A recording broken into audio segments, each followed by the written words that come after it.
Welcome, everybody, to Books Within Books session with the Association of Jewish Libraries. I am very excited to introduce Dainy Bernstein with her talk on Haredi children's literature. Dr. Dainy Bernstein holds a PhD in English and a certificate in medieval studies from CUNY Graduate Center. He studies Haredi children's texts and materials, and her dissertation, American Haredi Children's Literature, 1980 to 2000, analyzes the literacies fostered by the first decades of Haredi children's publishing. Dainy teaches college composition, medieval literature, and children's and young adult literature at Lehman College, CUNY.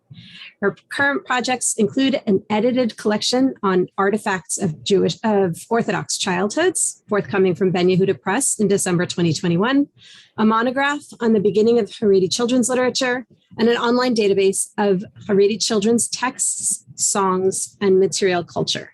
I'm going to put that database in the chat.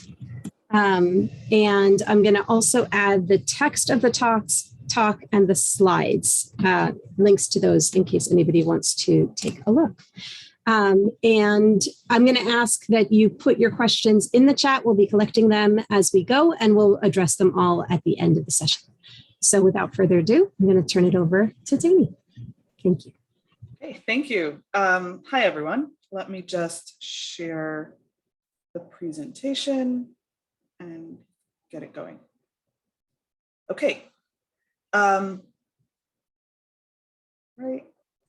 Seems to only be giving half of the screen now. Yeah, I think that's because I did it like that. Is that better? Yeah, now we have the. Okay, here we go. All right, so hi everyone, and thanks for coming. So this talk is based on my dissertation, and I'm going to go over a little bit about what to expect from this. American Haredi children's literature has not been studied very much until fairly recently. The work that I'm presenting here is still very much a work in progress. I keep finding out new information as I work. Some of the information in my dissertation, which I deposited only a couple months ago, is already outdated because as I continue researching it, I've uncovered more details about American Haredi children's publishing. I actually just found out something really cool last night, which I will talk about later. So because of that, especially, I welcome all questions, all comments, including anecdotal memories and oral histories, anything that you want to share. I absolutely welcome that. So I'll start off by defining American Haredism. I like to start this off with this kind of presentation with defining American Haredism, even though I know most of you in the audience today probably have a pretty clear idea of what that is. So I'm going to go through this really quickly, just to make sure that we're all on the same page in terms of definitions and parameters. So first of all, it's important to keep in mind that American Haredism is distinct from Israeli Haredism, from Hasidism, and from modern Orthodoxy. And the images on the side are just representative.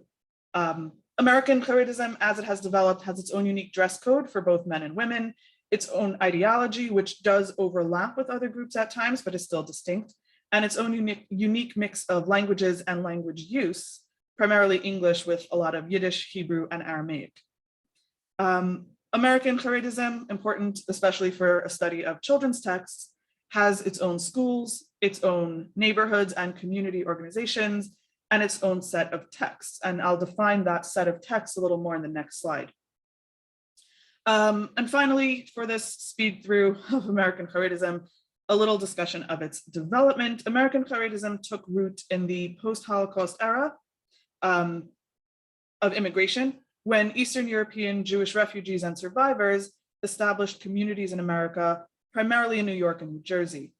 For a while, Orthodoxy was not divided between modern and ultra-Orthodox, but a broad swath of Jews came under the umbrella of Orthodox. By the 1970s, coinciding with the rise of American Christian fundamentalism, segments of Orthodox Jewish communities began to move toward the right, as Samuel Heilman discusses in Sliding to the Right. And by the 1980s, a clear split between modern Orthodoxy and ultra-Orthodoxy had occurred. Just to clarify, modern Orthodoxy is an official term that the community uses for itself. Ultra-Orthodoxy is not. The terminology for this more right-leaning segment of orthodoxy is a topic of hot debate. Leaders like Avi Shafran have claimed that there is nothing ultra about the community. And this is part of the ideology that claims that Haredi Judaism or ultra-Orthodox Judaism is the true Torah, true Judaism from which all other denominations depart. Obviously, that's not something that the scholarship is going to hold on to. So academics have settled on using the term Haredi for this demographic, even though Haredi developed in Israel, not in America, but I'm doing the same. I'm going to refer to this demographic as American Haredi. Okay, so defining the corpus of children's literature. I had to figure out how to define this, especially since the 1970s and 1980s was a time of shifting boundaries between Orthodox groups. It's sometimes hard to determine whether a single title is Haredi or not. So to simplify matters, I've gone with a definition based on publishers. If the publisher clearly aligns themselves with Haredi values and Haredi communities, if they ever use the term Torah true in their materials, I'm considering the books they publish Haredi. It's not an infallible method, and I know that I'm missing out on some titles through this. And later on, as I continue working on gathering and creating this corpus, I'm going to do more deep dives into individual titles and figure out exactly how to consider them Haredi or not. So these are the publishers whose books are currently in my study. There's Judaica Press. This is their new logo. Their old one is similar, but slightly different. They are most famous for the Devorah Doresh mystery series and the MS Junior Interpol series. There's Feldheim, especially their young readers division. Art Scroll, of course, especially books from their Art Scroll Youth series and Art Scroll Midos books. There's Targum Press, most famous for Baker's Dozen and BY Times. Targum is distributed by Feldheim. They're a smaller press, don't have the funds for their own distribution, and so they're distributed through Feldheim. Tamar Books, most famous for Gemara Cup and Brookville CC, which is distributed by Art Scroll. Again, Tamar is a smaller press and is distributed through Art Scroll. CIS Publishers, most famous for their Ruach Ami series. Hang on just one second. Their Tales from the East, historical fiction, Holocaust memoirs, and they have many contemporary teen novels. They mostly publish for teenagers. And then there's Hachai, who publishes only picture books and early readers. So those are the publishers that I'm looking at for now. In my, growing database, I have some others in there as well, and I will expand further once I am able to get all of these at least. So each of these publishers has its own history and its own development. I'm not going to talk about each of them in depth, but in the next section of my talk, I'm going to provide a brief overview of the moments in Haredi publishing that affect children's publishing. There's a few titles published in the 1960s, the 1970s, self-publishing, and the establishment of Feldheim's Young Readers Division in the 1980s, which sparked the expansion of Haredi children's publishing. And in this section, I'm also going to touch on the shifts in American children's publishing of the 60s and 80s to provide more context for the specifically American Haredi children's publishing. So Feldheim's children's and teen books pre-1980. Feldheim is the oldest publisher on my list of Haredi publishers. They were not the first Jewish American publisher, but they began in 1939 as an Orthodox bookseller, eventually ended up as a Haredi publisher during the Orthodoxy split in the mid-20th century. Before 1980, which I'm considering a watershed moment for Haredi children's publishing, Feldheim did publish a few titles for children and teens. The most remembered titles by adults today are the Golden Shoes and Yeshka the Dumbbell by Gershon Kranzler, a prolific writer for the Olamenu magazine as well. Both are collections of short stories with a distinct Jewish American quality. To quote someone who remembers Yeshka the Dumbbell with great fondness, it's a snapshot of a vanished American from world, not modern Orthodox, from as heck, full of baseball, which tells you a lot about things. Other books published in the 60s and 70s include A Child's Dictionary of Jewish Symbols, and here's a sample page. The cover is not very colorful or interesting, but it features Jewish ritual items, and I think it seems to be addressed to children who may not be familiar with them. As you'll see here, it says this is the Seder service book, and only then is it translated as Haggadah. This is the unleavened bread, and in Hebrew, it's matzah. So it's probably aimed at children who are actually just kind of learning this, and it's not part of their repertoire. Feldheim also published Yosef Mocha Shabbos and a very special yarmulke, both of them in 1979, and both of those are picture books. So this is the 60s and a bit of the 70s. Now, self-published books of the 1970s became a phenomenon. In the 1970s, the Aguda magazine, the Jewish Observer, featured many think pieces and comments in pieces about education that lamented the lack of appropriate reading material for frum children, coinciding with the decade in which the split between modern Orthodoxy and Haredism was becoming undeniable. A few people, mostly mothers and female teachers, took action and self-published appropriate reading material rather than waiting for the publishers to take action.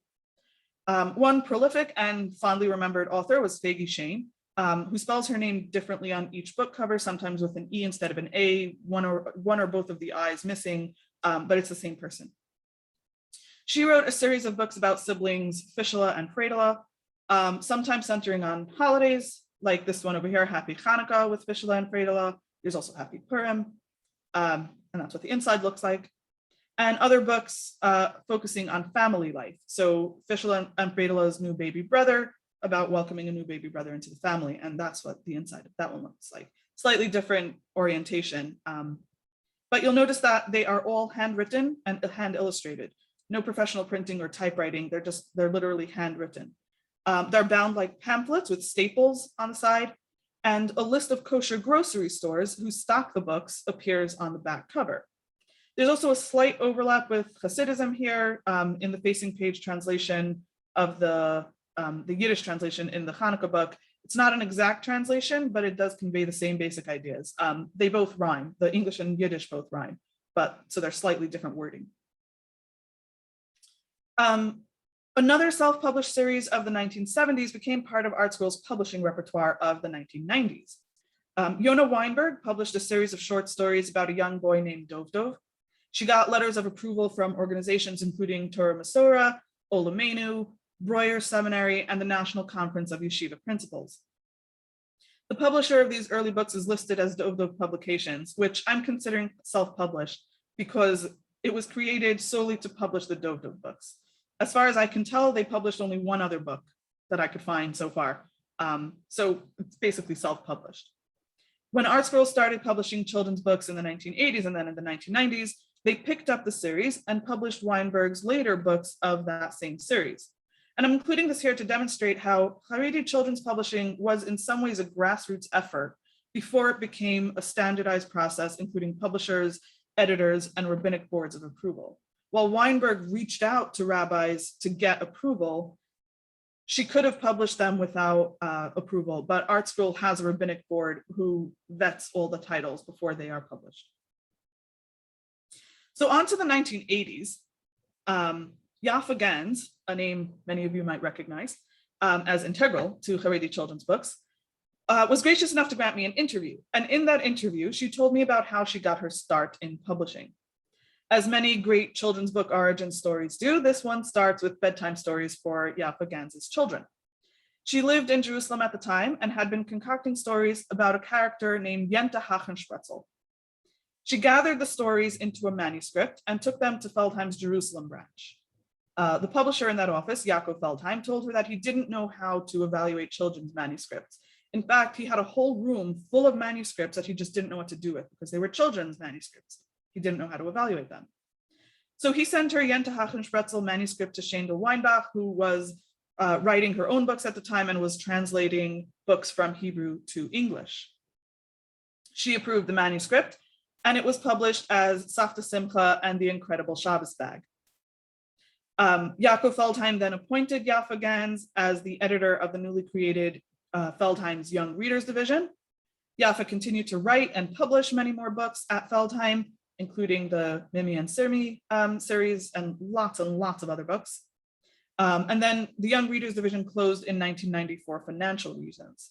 Yafa then published more books through Art Scroll, including her Bina, Benny, and Chagai Hayona series, which continues to be reprinted and sold today.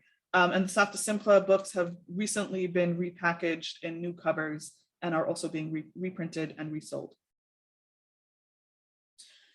So to back out a little bit, zoom out and give some context of what was going on in America at the time, because I've focused now on Haredi development.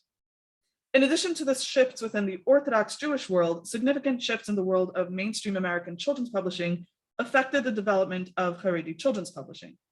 In the late 19th and early 20th century, children's books had only begun to include entertainment for its own sake, rather than being a completely didactic genre.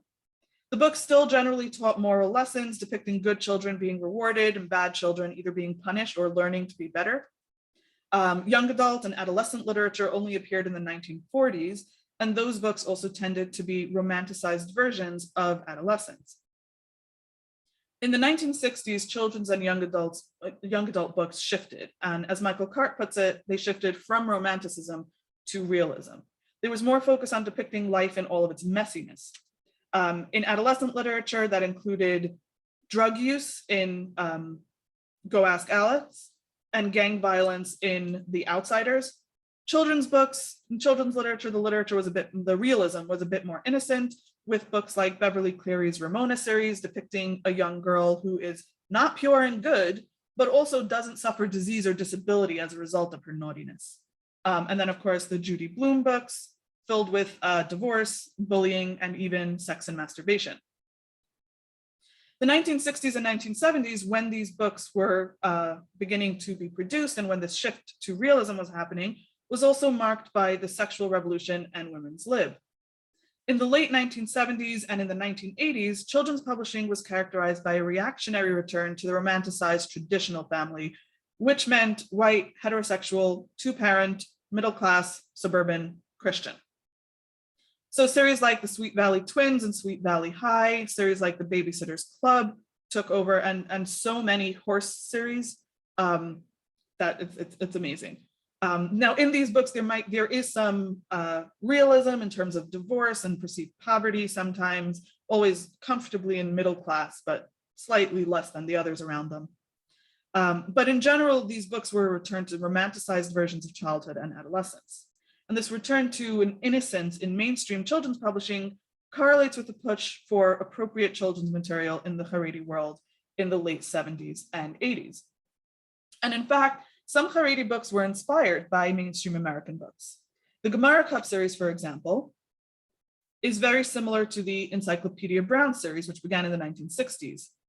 Both feature a precocious preteen who uses his encyclopedic knowledge to solve various neighborhood crimes and mysteries. Gemara Cup uses his encyclopedic knowledge of Talmud and of stories of Gedolim, of great sages and righteous leaders, whereas Encyclopedia Brown used his encyclopedic knowledge of science and history. The Babysitter's Club, first published in the 1980s, inspired the Haredi BY Time series, which chronicles the adventures of middle schoolers who start a newspaper club under a teacher's guidance in Beis Yaakov, that's the BY of the series title. Both of these series were written by Miriam Stark Zakon, whose name, again, many of you might recognize, and here she is holding her Sidney Taylor Award. She also created the Baker's Dozen series, which is set in the same fictional suburb as the BY Times. Miriam was also generous enough to give me an interview, and she confirmed that both of these series were intentionally based on their mainstream American counterparts. Now, you might notice here that the BY Times author is Leah Klein. Miriam says that they chose to publish with a pseudonym so as not to have her name dominating the covers of Haredi children's literature, because she had also created Baker's Dozen, and she wrote many, many other books as well. The Gemara Cup series, as Miriam Stark Zakon explains, was designed to show Jewish children that Jewish knowledge can help them make sense of the world and that it's applicable beyond the classroom. The BY Times series was created when Miriam read the Babysitter's Club to see what was popular in America, and was unhappy that a preteen book depicted unsuitable topics like girls having boyfriends. Ironically then, a series that was created as a wholesome replacement of issues fiction was itself deemed unsuitable for Haredi children and was replaced by an even more wholesome and Jewish series. So that's kind of a really fast run through of the development of Haredi children's literature and how it started being published by standardized and established publishers. In this third and final section of my talk today, I'm going to delve a little deeper into the genres of Haredi children's literature and the literacies that they foster, the ways they train and teach the child reader to view and understand the world around them. This is currently my main interest in the corpus. In addition to the fascinating context within which Haredi children's literature developed, I'm interested in how these texts foster a specific mode of reading and understanding the world. So I'm going to speed through discussions of literacies of language, text, character, time, and space. I'm providing just an overview and not a deep discussion of each. And there are lots of genres that I'm not including on here, like, for example, Holocaust memoirs and biographies of sages. I'm not even touching on those. So this is not comprehensive.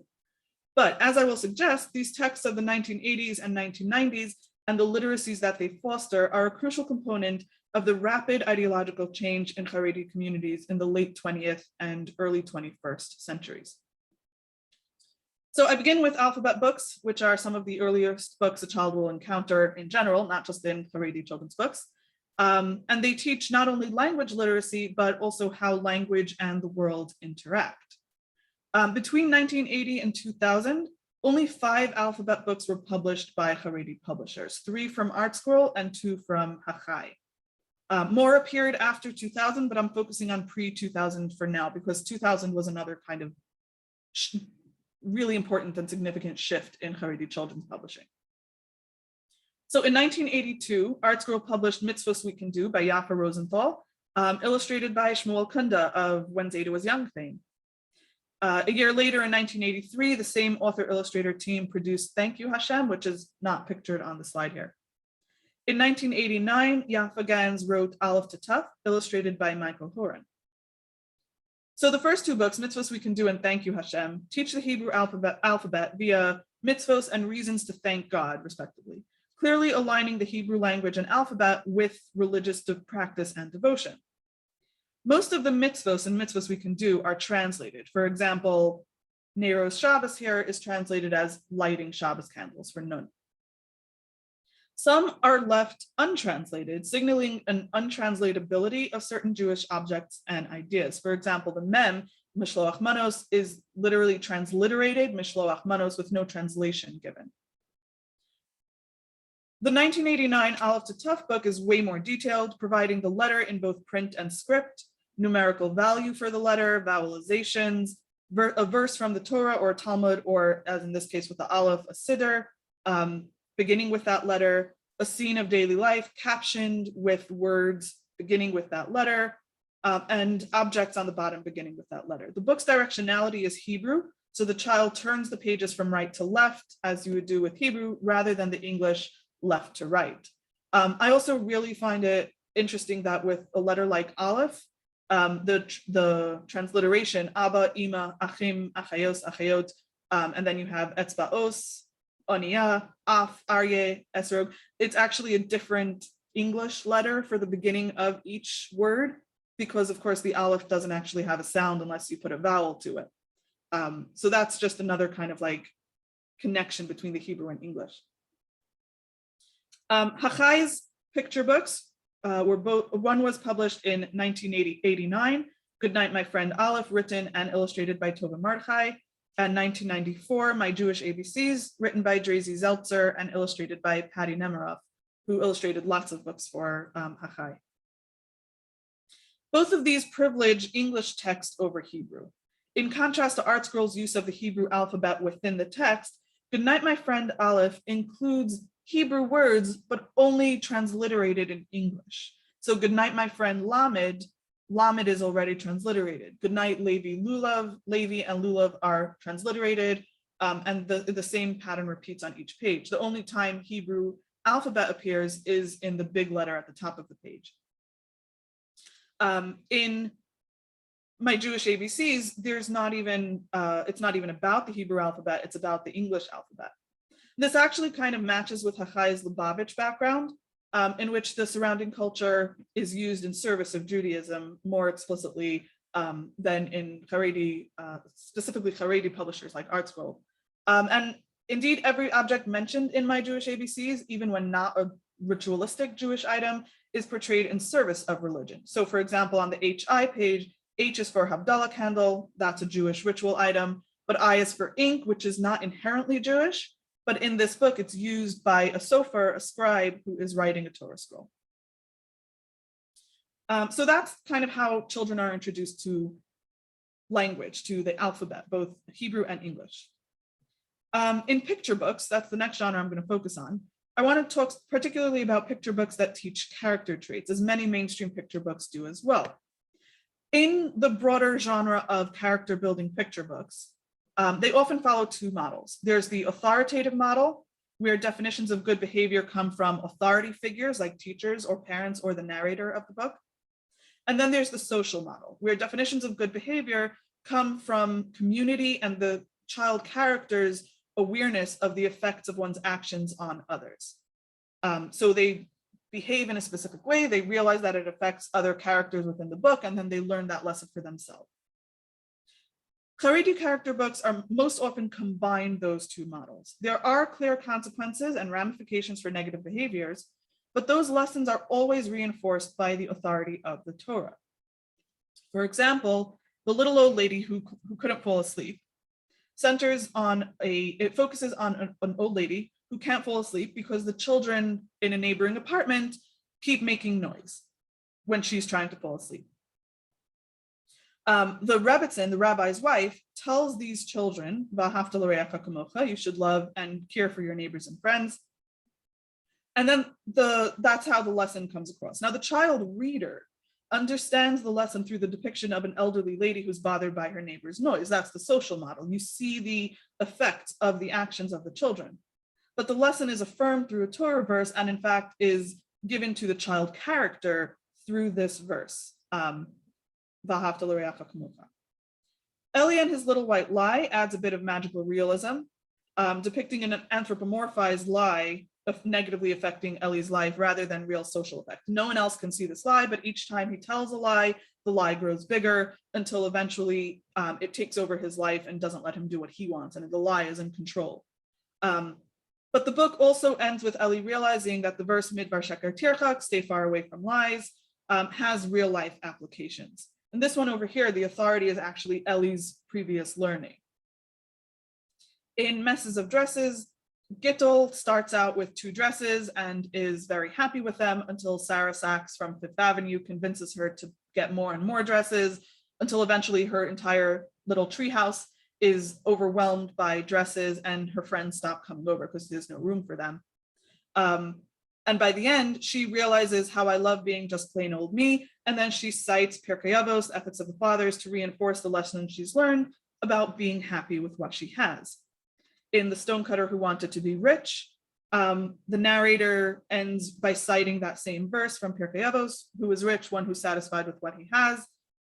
This is after the stonecutter wants to be the rich man, is magically transformed into the rich man, and then is hot, so he wants to be the sun, and then the sun gets covered by the clouds, so he wants to be clouds. The cloud rains, but it can't penetrate the mountain, so he wants to be a mountain. And then he feels a chipping on him, and it's a stonecutter chipping away at him, and so he realizes, oh, actually, maybe I want to be a stonecutter, actually. And this is based on a Hasidic parable. All of these citations, whether they come from an authoritative figure in the text, the child character, or the narrator, reinforce the idea that the child reader can navigate the social world by referring to Torah and Talmud. So it's both a social model, but that social model is embedded in Torah and Talmud. The next genre I'm going to talk about is not really a genre, it's more of a theme, holidays. Holiday books are a major theme in almost all children's literature, and Haredi children's literature is no exception. The way holidays are presented in Haredi texts helps foster a literacy of time that sets Jewish people apart from others and connects contemporary Jewish children to a Jewish past. So it's synchronically separated and diachronically connected, is how I think of it. David Adler's nonfiction book, The Children's Book of Jewish Holidays, begins with the sentence, "We have our own calendar." The opening section goes on to delineate how the Jewish calendar differs from the general calendar, not the American, Christian, or Western calendar, but the general calendar, placing Jews essentially in opposition to the entire world. Each section in the book focuses on another holiday, providing details of customs and practices, as well as historical or biblical origins for the holiday. Through both text and image, the book connects the contemporary child's observance of the holiday to the historical and biblical events, which is kind of obvious because that's what Jewish holidays are doing anyway. But as you can see here, the sand of the desert where the Jews have little huts when they're wandering through the desert combines with the schach, the roof of the sukkah in the contemporary sukkah. And it's clearer in a few of the other images as well, and the text does similar things, connecting the contemporary child reader to the past. A children's treasury of holiday tales, Esther Van Handel's book of fictional short holiday stories, does the same. So in the story shown on the screen here, the plot against the shofar for Rosh Hashanah, a young child named Tzvi manages to foil non-Jewish teens' plot to fill the shofar with glue. Filling it with glue would obviously make it unfit to use on Rosh Hashanah. You can't blow through it. When Tzvi contemplates the consequences of his synagogue not blowing shofar on Rosh Hashanah, he thinks about the many times in Jewish history the shofar has been used, as well as the future use to announce the arrival of Mashiach, or the Messiah. At the end of the story, when the rabbi praises Tzvi for he brought his own shofar to shul, so the Baal Tokea was able to blow shofar even though the shul's shofar was filled with glue. And when the rabbi praises Tzvi, he references Tzvi's personal future as an adult member of the Jewish nation, blowing his own shofar, all of which draws a thread throughout time to connect this one Jewish child with an entire tapestry of Jewish history and a Jewish future.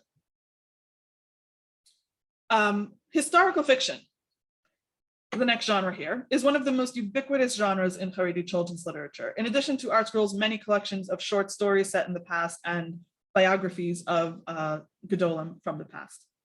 While many of these texts do provide dates for their settings, the general trend in Haredi children's literature is to label the past very broadly and to describe it kind of indistinguishably, if that's even a word, from various time periods. It's just the past, there's a sense of atemporality. The past is figured as a vast expanse of time after the era of the Beis Hamikdash, the temple, before the era of the Holocaust. Everything in between is virtually indistinguishable by specific time period in these texts. CIS published The Promised Child in 1983, the first book of the Ruach HaMi series set in 17th century Poland. And I'm including the fourth book of the series here, Twilight, because that picture there is kind of the sense you get of the past in Haredi children's literature. Excuse me. Later, CIS, oops, that wasn't supposed to happen. Sorry. Later, CIS published the Tales from the East series, historical fiction which is set in an exoticized and atemporal Middle East and Northern Africa, kind of like Disney's Aladdin, where everything is just kind of mushed together. Other historical fiction in novels include Heir to the Throne, which this is what I just found out yesterday, was republished, or I'm not sure if it was a new translation published by Feldheim in 2011. Heir to the Throne was published by CIS in the 1980s, and itself was a translation of the early 1900s Yiddish, the Kadosh from Turnau. And in 2011, Feldheim published the Kadosh of Turnau. I haven't had a chance to compare them to see if they're the same thing yet, but I'm looking forward to digging into that little mystery. Heir to the Throne is about a 15th century Hungarian prince, or in some versions, it's actually a 14th century. So there's a slight difference in dates there. Anyway, the prince converts to Judaism, is persecuted, and ultimately is executed for heresy by Christians at the end of the book. The Exiles of Crocodile Island is about a group of children kidnapped by monks during the Spanish and Portuguese expulsions in 1492, and the way they regain control and set up their own colony.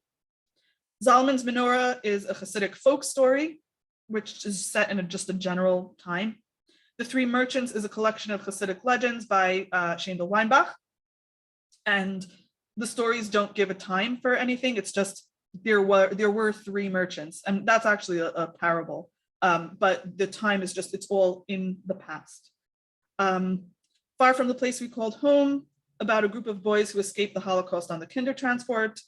So that's definitely a specific time. A Light for Grey Towers, about a family escaping Tsarist Russia and ending up in England. Jerusalem Diaries, a collection of short stories about people from multiple eras living in Jerusalem, sometimes identified, sometimes not. And Sadia Weissman, about a Yemenite boy, a Yemenite newborn boy stolen from his parents and given to a Zionist family to raise in 1949 and 1950. So the later novels, things that happened, I mean, Tsarist Russia is also kind of gives a specific time, Tsarist Russia, but there's no dates. We don't actually know the dates of when this is happening, and it's just kind of in the past. But then once you get to the Holocaust and Israel, those have a specific time, and they are characterized, the descriptions and characters are characterized by a specific time period. So all of these books and many others like them paint a picture of the atemporal past as a time full of persecution, suffering, sacrifice, and sainthood. The past is figured as harsher than today, but filled with people to be admired. People who are perhaps better Jews than most of today's Jews because of what they had to overcome. Children reading these texts with this depiction of the past learn to strive for a past that is not recoverable, eschewing all modern comforts and attempting to be as righteous as possible with as many stringencies as possible in order to attain the level of religious sacrifice and devotion displayed by their ancestors. And that message is borne out through a lot of school curriculum and assembly messages and speeches from rabbis. So the final genre and literacy I will discuss now is the genre of contemporary realism and the literacy of space. In books set in the contemporary world, children learn to understand the spaces around them. And obviously, historical fiction, they also learn to understand the spaces around them. But for ease of organizing this, I'm focusing it this way. So this first image here is a map that I've created from Olomenu pen pal addresses. Children reading the Olomenu magazine, which was distributed from 1945 through 2010, could send in their addresses, which started around the late 50s and early 60s. And other readers could write to them and become pen pals. I actually had 2 Olomenu pen pals as a kid. One was in Flushing, New York, which felt exotic to me, even though I literally lived in Borough Park, which was a 40-minute drive away. And another pen pal I had was in Gateshead in England. This map here shows where the children whose addresses show up in Olomenu were from. So as you can see, the Haredi map of the world basically looks like a few places in America, mostly on the East Coast. That 706 red circle over there includes New York, New Jersey, Maryland. Then there's Toronto up above. And then there's a couple places in England and Israel. In England, it was mostly Gateshead and Stamford Hill. And Israel was mostly Jerusalem with a couple of other places like Haifa. One place each in South Africa and Australia. Those are the only inhabited spaces. And basically the rest of the map is other. That's not where we are. And this is representative of what children at the time experienced. And that's based on my own experience and my memory of how I imagined the world, which is why I included that little bit about Queens and Borough Park. And also informal interviews and conversations with others who grew up in that community have confirmed that this is basically the sense of the space that we had. And the texts are essentially the same. So to start with, a picture book, Yossi on Label, Hot on the Trail, illustrated by Norman Nodal, famous American illustrator, artist. Yossi and Label are 2 brothers, and this book focuses entirely on the community, which is entirely Jewish and entirely frum, entirely Haredi. So it starts out with the 2 boys noticing that a young girl is crying because her doll carriage has lost a screw. So they go to the hardware store to buy a screw to fix it. And then each shop owner can't leave the store, but needs something from another store. So they basically are running errands from one store to the next. Everyone they encounter in that space is Jewish and Haredi. They don't encounter any non-Jews. They don't encounter any non-religious Jews. They're all Jewish and Haredi.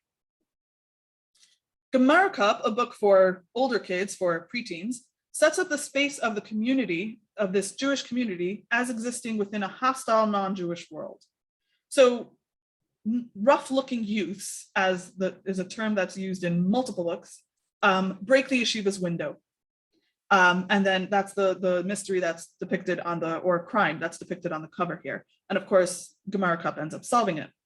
The non-Jewish police throughout the series are incompetent and distrusting of Jewish knowledge, which the whole series is designed to show that Jewish knowledge can actually help you navigate the world, and the non-Jewish police distrust that. Operation Firestorm is a 3-part crossover between the Baker's Dozen and the BY Times series.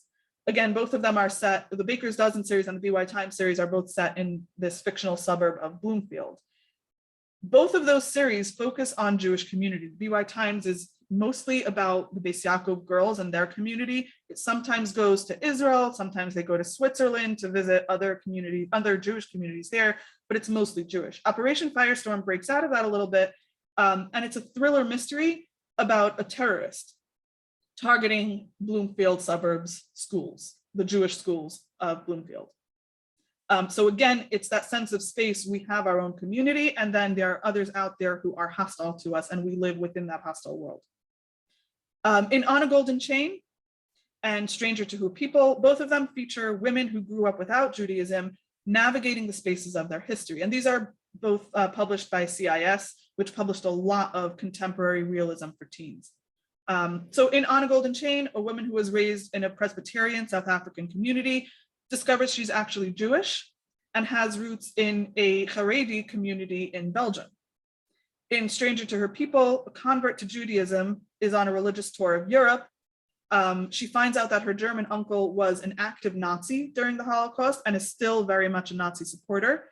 She leaves the Jewish tour group to confront her German Nazi family, and ultimately she rejects them and returns to the Jewish spaces that she's chosen. So again, it's about the spaces of Jews and the spaces of non-Jews who are portrayed here as antagonistic to Jewish communities. Okay, so conclusions.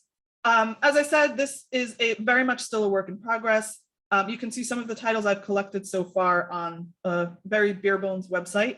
The link is at the bottom of this screen and also is shared in the chat. It's HarediChildren'sLiterature.com. I continue to work on gathering titles and bibliographic data, and eventually I do hope that that website is going to be built into a robust site with summaries, analyses, and guest contributors. But that is kind of dependent on funding, so we'll see where that goes. But my conclusions for this talk are as follows. First of all, as Yoel Finkelman, hi Yoel, explains in regard to Haredi popular literature more broadly, the Haredi ideology of insularity and distinction from surrounding cultures is offset by its constant exchange with American culture. And of course, the Haredi children's literature is no exception. Its beginnings were in part propelled or at least helped along by its constant exchange with American culture, and it continues to borrow from American trends. After 2000, for example, the genre of fantasy was introduced to Haredi teen fiction, following the popularity of Harry Potter, which was actually banned in Haredi schools and camps. So the appearance of fantasy in Haredi children's literature after 2000 was actually kind of a surprise to me when I started studying all of this, because by the time 2000 came around, I wasn't reading these books so much anymore. So I wasn't aware of what had happened based on my memory. And then finding out that there's actually fantasy Haredi children's literature now was mind-boggling. Second, Haredi children's literacy and understanding of the world is fostered as all children's literacy and understanding of the world is fostered through the text they read. Examining the specific literacies fostered by this limited set of books available to Haredi children who are not allowed to read other books gives us a sense of the world literacy that they develop and bring with them into adulthood, which brings me to my third and final conclusion for today. The literacy of the world gained by Haredi children through Haredi texts is an important factor driving the rapid ideological change in Haredi ideology, community practices, and engagement with politics that have occurred over the last 4 decades and continues to occur today. Thank you. Thank you so much, Dainy. That was really fabulous. I have a few questions to start. I'm going to encourage you all to add your questions in the chat. If you prefer to send it anonymously, feel free to send the question to me directly. I'm going to start with, I'm going to take moderator's privilege here and ask my question, which was, you mentioned that the Savta Simcha books are being republished. One of the things I notice about Savta Simcha books when reading them to my own children now is that they're very, what we would call now Zionistic, but Dati Leumi, not specifically Haredi. And I wonder if the republication changes any of that, or if it keeps that sense. I mean, the little boy actually reminds me of that like a token Israel kid that's in so many of the like represents Israel. So have you seen changes in the new publications? No. So I've only compared the first volume so far. I haven't compared the rest of them, but there are no changes. The illustrations are the same and the text is the same so far as I can tell. I do think that's a really great point that the little boy who's there, who ends up being introduced, he has a twin, and they are, I always thought of them as Sephardi when I was reading the books because he's described as darker skin and curly hair. Mm-hmm. I don't have an answer to the Dati Leumi thing, but that is actually a really great point that I should look into. I mean, just the use of the taf rather than a suf. Yeah. So, yeah, most of Yaffa Ganz's books are set in America. And Safta Simcha is one of the only ones that's set in Israel. Now, what I think is really interesting that I want to dig into more is the change from Yenta Hachenspretzel to Safta Simcha. And I think that the name Yenta Hachenspretzel is just so, I mean, it plays on all the stereotypes, right? Her name is Yenta and it's Hachenspretzel. That's a very Yiddish sounding name. It's not actually Yiddish. It doesn't mean anything, but as far as I know. But it was changed to Safta Simcha because it was being located more specifically in Israel. And I don't know what the exact reasons for that were, and I don't know why that's not being updated now. Art Scroll is also reprinting the Ruach Ami series. The Promised Child, right? The 17th century Poland historical fiction. And those are being changed. They are being added to by Avner Gold, Rabbi Ryman. And each book is being added to, each book is being changed a little bit, and they are also adding on more books as they republish them.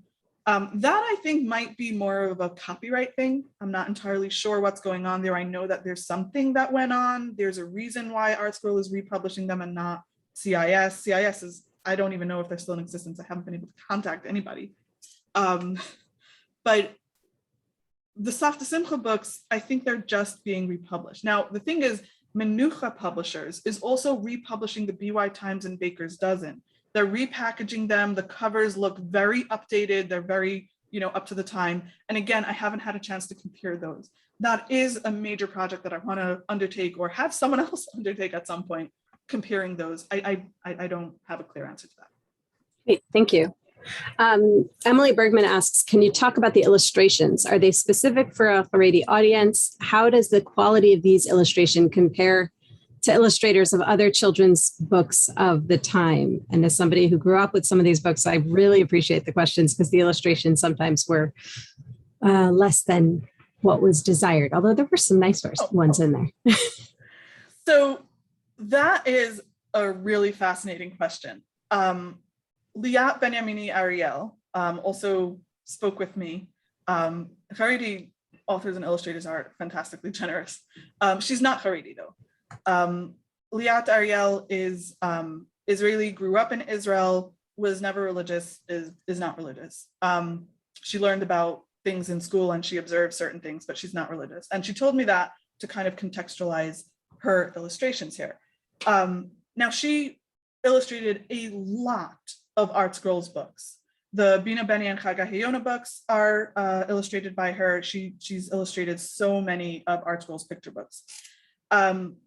Now, she is also an Israeli illustrator. She illustrates Israeli books, and that's actually how Yaffa Gans found her. She saw a picture book in a store and was like, hey, I like these illustrations, and then she contacted her and asked her to illustrate her books. So the quality of those illustrations is congruent with Israeli illustrations at the time, which differed in style slightly from American illustrations of the time. She also, her illustrations always had to go through rabbinic approval.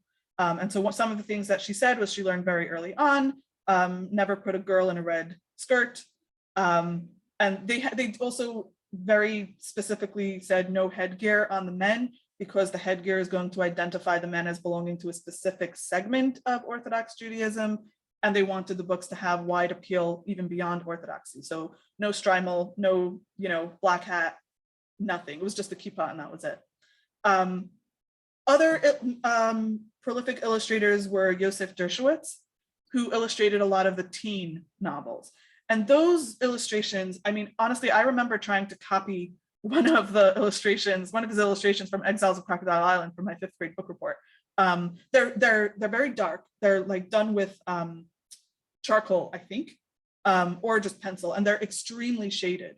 So they are specific for the Haredi audience. And I think what I find interesting is that at the beginning, they were done by non-Haredi illustrators, mostly, except for Yosef Dershowitz, who is Haredi. And then eventually things changed. And now, like, if you look at the 21st century books, a lot of the names of the illustrators are actually Haredi names. And this actually speaks to Yoel's question, which I see here, 2000 as a year of major change. What else changed? That's one of the things. The illustrations also changed a little bit because the Haredi world became self-sufficient. Before that, there weren't very many Haredi artists. There weren't very many Haredi people who knew how to draw. That wasn't something that was fostered. Now you have a lot more Haredi women who know how to draw, more than men. And so that is something that the Haredi world has basically become a little more self-sufficient and is able to be more insular and more isolated with children's literature. Anecdotally, I'll also say that attitudes towards the books that come into the house are also have also shifted, and so the books that are being produced by Haredi publishers shifted along with that. Like when I was growing up, we had a bookshelf full of Jewish books and a bookshelf full of non-Jewish books. Now you go into a Haredi house, you're not likely to find that. You're likely to find just Haredi books, and that's it. No non-Jewish books on the shelves at all. And part of that is because there is a proliferation of Haredi books, and there are more publishers, like for example, Menucha publishers, the Israel Bookshop. Hamodia started publishing books as well. There's also more magazines available for children. Olamenu went out of print in 2010. They intended to start up again once they got their finances in order, but that didn't end up happening. But it also didn't need to happen because there's the Bina Bunch, which is the children's version of the women's magazine Bina. There's the Hamodia Kids. There's Yated had a magazine for kids at some point. The Ami has a magazine for kids. I don't know if those are all still in existence, but at some point they all did. So children's publishing for Haredi children started expanding. And so it was able to be more self-reliant. There was this, what I think, perception and misconception of diversity in text available. Esther says Mishpacha magazine has a kid and teen issue. Yeah. So like these things exist, and they are kind of all intertwined. One of the slides that I had to cut from my presentation today actually was a web of interlocking basically how the people from the various organizations actually overlap so much that it's really hard to call them separate institutions. And yes, as Michelle says, the serials in the magazines and in the newspapers are often published as books. So that's kind of what changed in 2000 as well. And I think that, to go back to your question, Emily, the illustrations changed over time as well. A couple of questions about women. I'm going to combine them because we don't have a whole lot of time, and some really good questions here. One is about women, general pictures of women. If Haredi society now doesn't allow pictures of women, how could there be pictures in children's books? And then the other question was the images of women in, like, what women are doing. Are they all sort of stereotypical mothers and teachers and that sort of thing? Are there women who are single, not married? Are there women in professions like law or accounting? Or is it all sort of stereotypical, what you might expect? Mm-hmm. So first of all, I just want to clarify that my study until now has been focused on pre-2000, and this whole thing about Haredi publications not showing women's faces is post-2000. Again, that's another marker of that moment. And it's not exactly 2000, obviously, the same way Haredi children's publishing didn't start in exactly 1980. There's, history doesn't happen that way. But showing women's faces in Haredi literature was not a big deal before 2000. The Olomenu often had features of famous men, and then they started a feature, a woman's valor, and they printed photos of women. They printed photos of girls who won contests. The images of girls and women were all over the place. So that, in terms of pre-2000 stuff, is not an issue. In terms of what they're doing, yeah, they're generally mothers. I will say, though, that the little old lady who couldn't fall asleep, she's a little old lady. She lives on her own. She doesn't cover her hair. We're never given an explanation for that. But as I actually surprisingly did not notice before yesterday, the kids' parents are never in the picture. So I'm not sure what's going on there. But no, so there is some, and like messes of dresses, Gittel lives on her own in a tree house. There is some of that where it's like, what's going on here? And I don't know yet exactly what's going on there, but there is some depiction of that. And I think, I'm not saying this definitively, but I think that post-2000, you're less likely to find that kind of thing, except for in like fantastical kinds of things like Messes of Dresses and Gittel, who is based essentially, I don't have confirmation for this, but is essentially Pippi Longstocking. But I think that pre-2000, again, because, and as Yafa Gan said herself, Yafa wrote The Little Lady Who Couldn't Fall Asleep. When I was talking to her and I asked her if she would consider herself Haredi, modern Orthodox, or if her books are Haredi or modern Orthodox, and her response was that back in the 80s and 90s, the distinction was far less significant.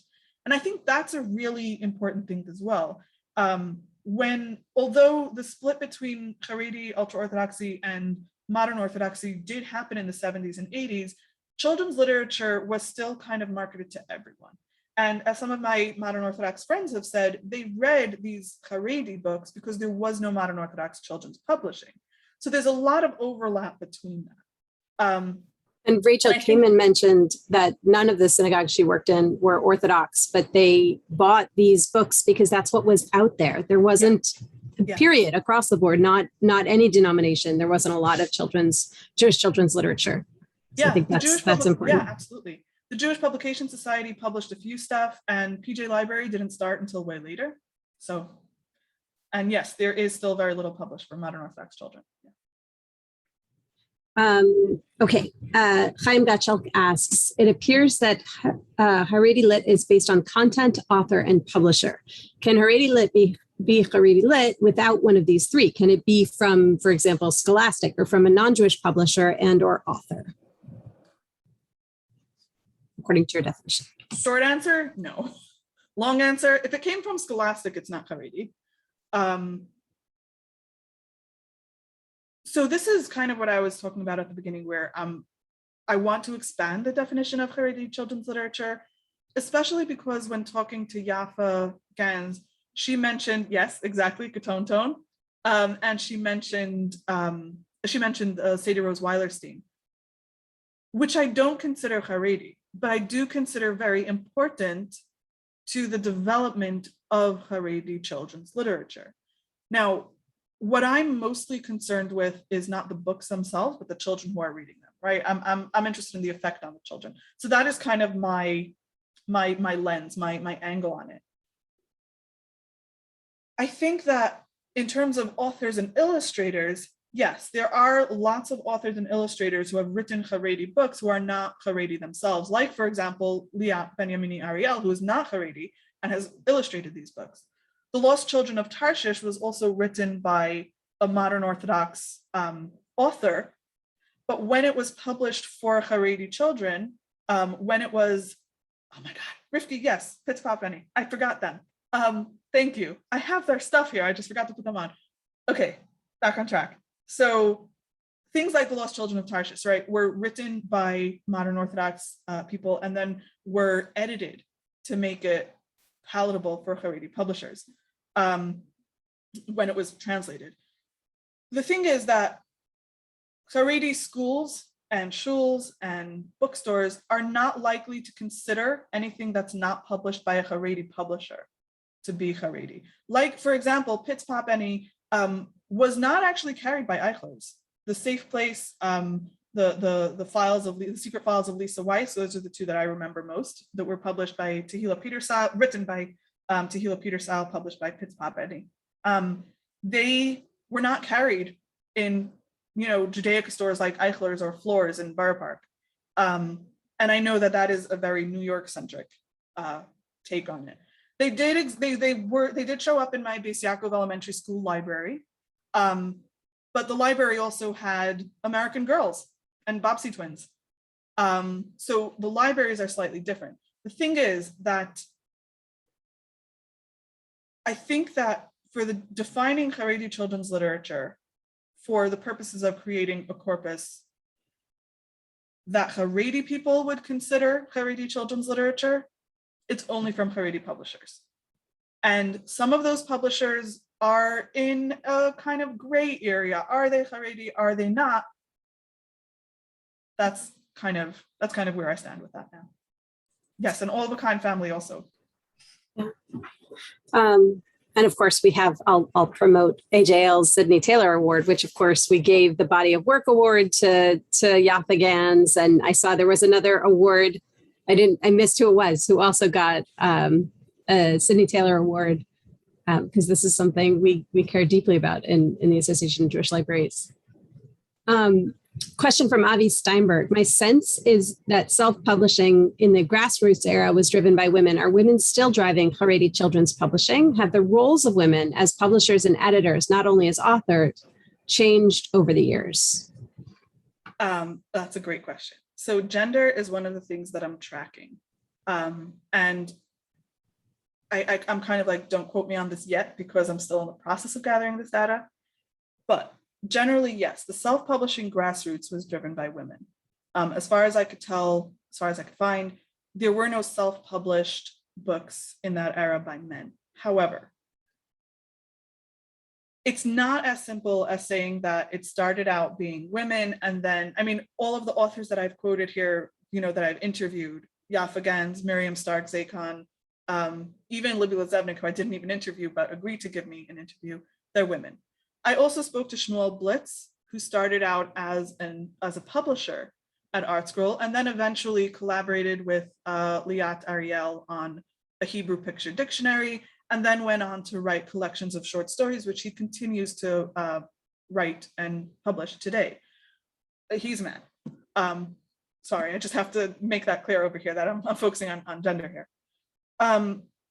There is a fairly clear split between what kinds of books men and women write, but I wouldn't say that women dominated.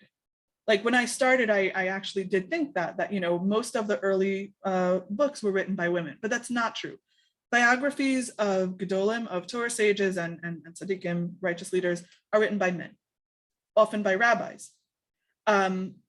Collections of short stories, if they are supposed to be based in history, and I say supposed to be because it's kind of wishy-washy whether it's history or legend, are written by men. Historical fiction, women write historical fiction, but mostly it's dominated by men. On the other hand, contemporary realism, usually women. Picture books, usually women. And again, there's overlap between these. But I think it kind of falls into lines that kind of make sense from a feminist lens, looking at this. Well, the women are writing the contemporary realism and the picture books for children, and the men are writing things about Torah sages, and about history. So men are kind of the authority on that, and women are the authority on contemporary and younger children. That's, again, I don't know if the data is going to actually bear this out in the end, but so far, that's my impression. Somebody, Diane Rom, asked about a comparison between American Haredi children's literature and Israeli Haredi children's literature. Have you done that? Is somebody else doing it? We're hoping somebody will do it. I'm hoping someone will do it. So there is actually a lot of scholarship, but there's more scholarship on Haredi Israeli children's literature. And there's more scholarship on Israeli children's literature than there is on American Jewish children's literature, as far as I could tell. I have some vague ideas about it, but I haven't really done enough that I can actually speak on it. I think it's something that is useful. And I think also thinking about, you know what, no, I'm not gonna even go there. It's something that should be done at some point. And I think that the overlap between them, especially the fact that some of the earlier earlier authors from Feldheim and Art School lived in Israel, were American expats living in Israel. I think that's essential information. I don't have anything more to say on that yet.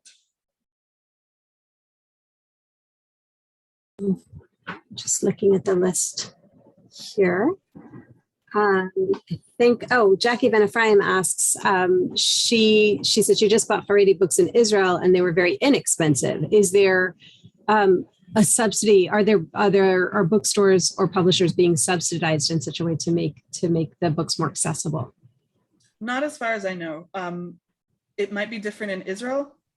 I don't know about that, but definitely looking at Art School and Feldheim's websites, books are pretty much the same price as mainstream books that you would expect. Hardcover teen books are about $20 or so.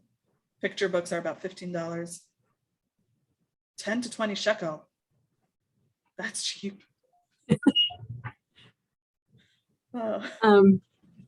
Do Haredi publishers perceive that they fill a niche in Jewish children's publishing in conveying Jewish values and ethics versus holidays? I'm not sure. Seems like they convey both, but I'm not sure if that's. I guess the question is, are they filling that gap, or were they filling that gap at the time? Specifically in terms of holidays? The question says, in such as conveying Jewish values and ethics versus holidays. Yes. Absolutely. So the Jewish Observer in the 70s and 80s is literally every single issue, almost, not every single, virtually every issue. It has a line in there somewhere about there is not enough appropriate material for our children to read. How are we supposed to educate our children if we don't have appropriate texts to give them? We don't want to give them the texts about, Jewish holidays. Like they honestly, they didn't want to give Sadie Rose Weilerstein's text to their children, because that depicted a very American Jewish family, and Haredi, in that kind of negotiation between the identity of American and Jewish, they were like, no, American is not what we are Jewish first. And so they did see themselves as filling a niche, absolutely. The interesting thing that I find is that David Adler, whose book, the nonfiction book on Jewish holidays I showed, is also the author of the Cam Jansen books, and also wrote a non-denominational book about Jewish holidays. So his book for Haredi children is so filled with Haredi ideology, and I'm really interested to dig more into that and look at how the same author wrote a book that is so steeped in Haredi ideology for Haredi children, also wrote a book for non-denominational Jewish children about the same topic, and also wrote the Cam Jansen series. There's something very interesting going on there, and I don't know what yet. Maybe I'll get to talk to him at some point and ask him. But yes, absolutely. They saw themselves as filling not even like a niche, but an urgent need to give their children something to read. I think we're going to have to close with that. This has been really engaging, but we're well over time. So I thank you very much, Dainy, for a really engaging and wonderful talk. And thank you all for joining us. We'll be posting the recording onto the AJL website, and that's it. If you have any questions, Dainy, do you want to share contact info? Yes. So you can, I'll share it in the chat. Okay. You can email me at dainybernstein@gmail.com. I'm also on Twitter at prof_Dainy. Okay. Wonderful.